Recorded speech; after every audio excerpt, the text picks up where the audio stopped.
नमस्कार दोस्तों, मैं हूँ प्रिया और आप सभी का एक बार फिर से स्वागत करती हूँ आपके अपने चैनल भक्ति मंत्र में। दोस्तों, आज मैं आपको एक कहानी बताने वाली हूँ, तो चलिए देखते हैं। मोतीपुर नाम का एक छोटा सा गांव था जिसमें सेठ करोड़ीमल रहता था। वह बहुत ही अमीर था, लेकिन उतना ही कंजूस भी था। पूरे गांव वाले उसकी कंजूसी से परेशान थे। एक दिन सेठ बाजार में एक आलू की दुकान पर गया। सेठ बोला कि अरे ओ भाई, आलू कैसे दिए? दुकानदार बोला कि ₹10 किलो सेठ जी। सेठ बोला कि अरे ओ भाई, आलू बेच रहे हो या सोना? इतने महंगे आलू कौन लेगा? दुकानदार बोला कि सेठ जी, इस पूरे गांव में इसी दाम के आलू बिकते हैं, सभी ये खरीद रहे हैं और आपको महंगे लग रहे हैं। आपको लेना हो तो ले लो, वरना रहने दो। सेठ बोला कि अरे नहीं भाई, इतने महंगे आलू का भला मैं क्या करूंगा, नहीं चाहिए। वहीं कुछ दूरी पर चलकर सेठ करोड़ीमल को एक कपड़ों की दुकान दिखाई दी। दुकानदार बुलाया, बोला अरे सेठ जी, आइए आइए, कल ही बहुत सुंदर सुंदर साड़ियाँ लेकर आया, ये देखिए, आप भी ले जाइए भाभी जी के लिए, खुश हो जाएंगे वो आपसे।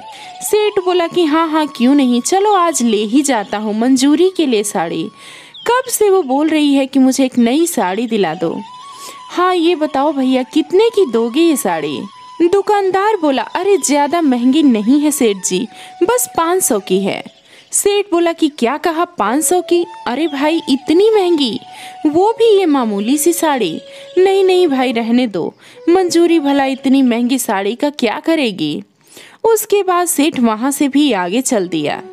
दुकानदार बड़बड़ाने लगा, अरे पता नहीं कब इस कंजूस सेठ को थोड़ी सद्बुद्धि आएगी, जब देखो तब कंजूसी करता है। सेठ अपने घर चला गया। सेठ की पत्नी सेठ का इंतजार कर रही थी।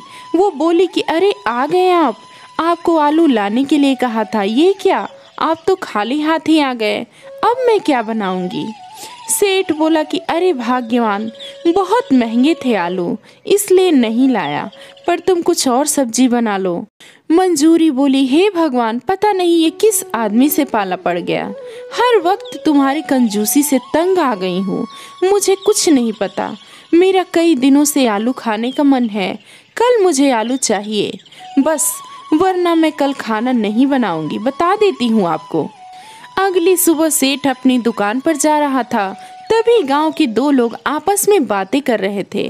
पहला आदमी बोल रहा था कि अरे भैया, सुना है पास वाले गांव में बहुत सस्ते में आलू की बोरियां मिल रही हैं। दूसरा आदमी बोला कि हाँ भाई, सुना तो है, मैं तो कल ही जाऊंगा, आखिर ऐसा मौका फिर मिले या न मिले। सेठ सोचने लगा कि अरे सस्ते में आलू की बोरियां, अरे वहां तो मैं जरूर जाऊंगा पास वाले गांव में, और मंजूरी को सस्ते में खूब सारे आलू ला कर दूंगा। थोड़ी ही देर में सेठ दूसरे गांव में पहुंच गया और काफी सस्ते में आलू की बोरी भी ले लिया। सेठ सोचने लगा कि ओहो, अब मैं ये आलू की बोरी लेकर कैसे जाऊंगा।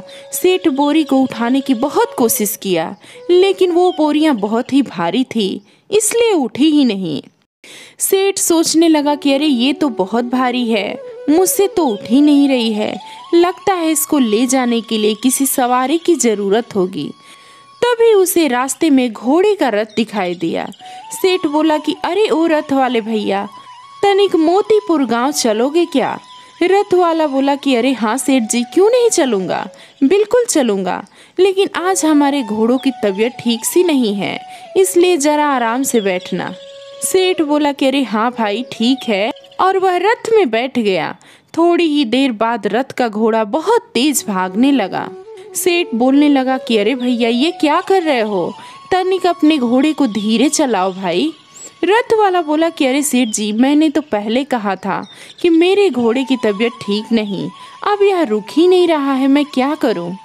सेठ बोलने लगा कि हे भगवान, अरे आज तो लग रहा है कि तुम्हारा ये घोड़ा मेरी जान लेकर ही छोड़ेगा। हे भगवान, आज मेरी जान बचा ले, पूरे गांव को भोजन कराऊंगा। सेठ कई बार ऐसा बोलता रहा। थोड़ी देर बाद अचानक से घोड़े का रथ रुक गया। सेठ बोला कि आज तो बाल बाल बचे, वरना ये घोड़ा तो मुझे मार ही डालता। हे भगवान, तेरा बहुत बहुत धन्यवाद। रथ वाला बोला कि अरे सेठ जी, अब तो आपको पूरे गांव को भोजन कराना पड़ेगा।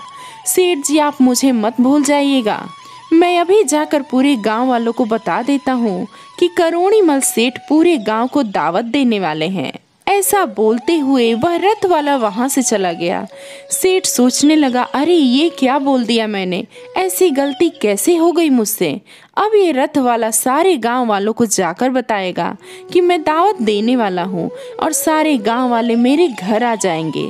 फिर तो सभी गांव वालों को भोजन कराना पड़ेगा मुझे, और अगर सभी गांव वालों को भोजन नहीं कराया तो मेरी बड़ी बदनामी होगी। अरे अरे अरे, ये क्या हो गया मुझसे। ये सोचकर ही सेठ उदास हो गया। सेठ उदास मन से अपने घर गया। मंजूरी बोली कि अरे आ गए आप, कहाँ चले गए थे, काफी देर में लौटे। सेठ बोला कि मैं तो तुम्हारे लिए आलू की बोरी लेने गया था, लेकिन एक नई मुसीबत आ गई। मंजूरी बोली कि क्या हुआ जी, आखिर ऐसी कौन सी मुसीबत आ गई है, आखिर क्यों ऐसी बातें कर रहे हैं। सेठ ने अपनी पत्नी को सारी बात बताई। मंजूरी बोली कि ये तो कितनी अच्छी बात हुई थी, आखिर आपकी जान बच गई।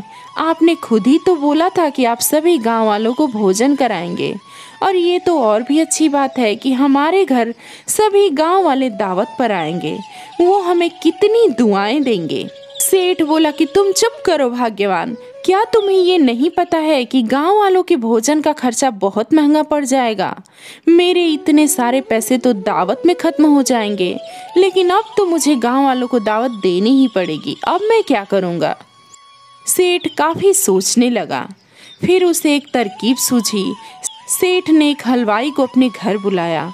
सेठ ने हलवाई से बोला कि मुझे ऐसे लड्डू बनवाने हैं जो किसी से भी न चबाया जाए, तुम एक एक लड्डू काफी बड़ा और ठोस बनाना। हलवाई बोला कि अरे सेठ जी, ये आप क्या बोल रहे हैं, आप ऐसे लड्डू का भला क्या करेंगे जिसे कोई खा ही न पाए। सेठ बोला कि तुमसे जितना बोला है तुम सिर्फ उतना ही काम करो, समझे, कल सुबह सारे लड्डू घर पहुंचा देना। हलवाई बोला ठीक है सेठ जी, जैसी आपकी मर्जी। ये सभी बातें सेठ की पत्नी चुपके से खड़े होकर सुन रही थी। अगले दिन सुबह सभी गांव वाले सेठ के घर आए। सब एक साथ बैठे हुए थे। उनमें से एक गांव वाला आदमी बोला, अरे भाई, आज तो मजा ही आने वाला है। कंजूस सेठ के घर कभी भोजन करने को मिलेगा, ये किसने सोचा था भैया। भाई वाह, मैं तो पेट भर कर खाऊंगा भैया। हाँ। दूसरा आदमी बोला, सही बोल रहे हो भैया, आज लगता है सेठ जी ने बहुत मजेदार मजेदार पकवान बनवाए होंगे, मेरे मुंह में तो ये सोचकर ही पानी आ रहा है। इसके बाद सभी गांव वाले हंसने लगे। तभी वहां पर सेठ करोड़ीमल आया। एक आदमी बोला कि अरे सेठ जी, आज तो हम जी भर कर खाएंगे। सेठ बोला कि हाँ हाँ, क्यों नहीं भाइयों, अभी थोड़ी देर में तुम्हारे लिए भोजन आता ही होगा। तभी गांव वालों के सामने सेठ का एक नौकर पत्तों से बनी खाने की प्लेट एक एक करके रखने लगा। काफी देर इंतजार के बाद एक आदमी बोला कि अरे भाई, न जाने कितनी देर में आएगा भोजन। दूसरा आदमी बोला कि हाँ भाई, कब से तो इंतजार कर रहे हैं, अब तो पेट में चूहे भी कूदने लगे, अब सब्र नहीं होता भाई। तभी सेठ की पत्नी एक थाली में बहुत सारे लड्डू लेकर आई और सबकी प्लेट में एक एक लड्डू रखने लगी। आदमी बोले कि अरे सेठ जी, सिर्फ एक लड्डू, अब इसमें भला हमारा क्या होगा, इस एक लड्डू से तो हमारी भूख ही नहीं मिटेगी। सेठ बोला, अरे भाइयों, ऐसा नहीं है, मैंने आप सभी गांव वालों के लिए काफी सारे पकवान बनाए हैं, लेकिन मैं आपके साथ एक खेल खेलना चाहता हूँ। एक आदमी बोला कि खेल, कैसा खेल सेठ जी। सेठ बोला, तुम में से जो भी सबसे पहले अपने सामने रखी थाली में से रखा लड्डू खा लेगा, उसे ही पकवानों से भरी थाली दी जाएगी और साथ में एक सोने का सिक्का भी दिया जाएगा। ये बात सुनकर सभी गांव वाले हैरान हो गए। सभी गांव वाले अपने सामने रखे लड्डू को उठाए और खाना शुरू कर दिए।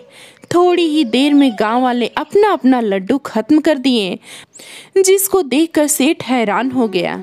सेठ बोला कि अरे ये कैसे हो गया, इन सब ने तो ये लड्डू खा ही लिए।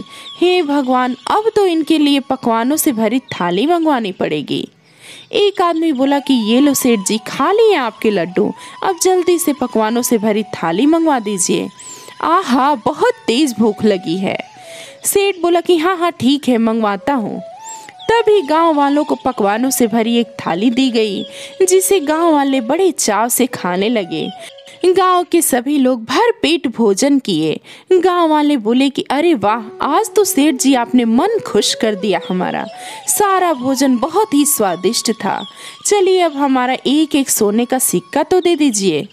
दूसरा आदमी बोला कि हाँ हाँ सेठ जी, सोने का सिक्का भी दीजिए। सेठ बोला कि हाँ हाँ ठीक है, देता हूँ सोने का सिक्का। तभी सेठ अपनी पोटली में से एक एक सोने का सिक्का सभी गांव वालों को दिया, जिसके बाद सभी गांव वाले वहां से बहुत खुश होकर चले गए। सेठ बोला कि हाय हाय, ये क्या हो गया, मेरे इतने सारे सोने के सिक्के भी चले गए। हाय हाय, लेकिन ये कैसे हो गया? मैंने तो उस हलवाई से ठोस लड्डू ही बनवाए थे, न जाने कैसे गांव वालों ने वो भी गटक लिए। मंजूरी बोली कि अरे चुप हो जाइए आप। जब आप उस हलवाई से ठोस और ना चबने वाले लड्डू बनाने की बात कह रहे थे तो मैंने सब कुछ सुन लिया था। इसके बाद मैंने खुद सभी गांव वालों के लिए लड्डू बनाए और आपने जो लड्डू मंगवाए थे उन्हें अपने बनाए गए लड्डू से बदल दिया था। ये क्या करने जा रहे थे आप? घर आए मेहमानों के साथ कोई ऐसा करता है क्या? मेहमान तो भगवान का स्वरूप होते हैं, लेकिन आप उनके साथ ऐसा बुरा व्यवहार करने जा रहे थे। सभी गांव वाले कितनी उम्मीद से आपके घर भोजन करने आए थे। मैं आपकी पत्नी हूँ और ये मेरा कर्तव्य बनता है कि मैं आपको कोई भी गलती न करने दूँ, इसलिए मैंने वो लड्डू बदल दिए थे। अपनी पत्नी की ऐसी बात सुनकर सेठ को अपनी गलती पर पछतावा हुआ। सेठ बोला, तुम सही कह रही हो भाग्यवान, तुमने तो मेरी आंखें खोल दी। मैं अपनी कंजूसी के कारण घर भोजन करने आए मेहमानों के साथ कितना गलत करने जा रहा था, लेकिन तुमने अपनी सूझबूझ से ऐसा नहीं होने दिया। तुम्हारा बहुत बहुत धन्यवाद। दोस्तों, इस तरह से कहते हुए सेठ ने अपनी पत्नी को गले से लगा लिया। दोस्तों, मैं उम्मीद करूंगी ये कहानी आपको जरूर पसंद आई होगी और आप भी समझ गए होंगे कि घर पे आए हुए मेहमान देवता के समान होते हैं, इसलिए उनका हमेशा आदर करना चाहिए। दोस्तों, मैं उम्मीद करूंगी ये कहानी आपको जरूर पसंद आई होगी। आप अपने विचार कमेंट में ज़रूर बताएं। अगर आप मेरे चैनल पे नए हैं तो मेरे चैनल को सब्सक्राइब करें, वीडियो को लाइक करें, शेयर करें और साथ ही अगर कोई सुझाव हो तो वो भी कमेंट करके बताएं। मिलते हैं कुछ और नई कहानी के साथ, तब तक के लिए राधे राधे।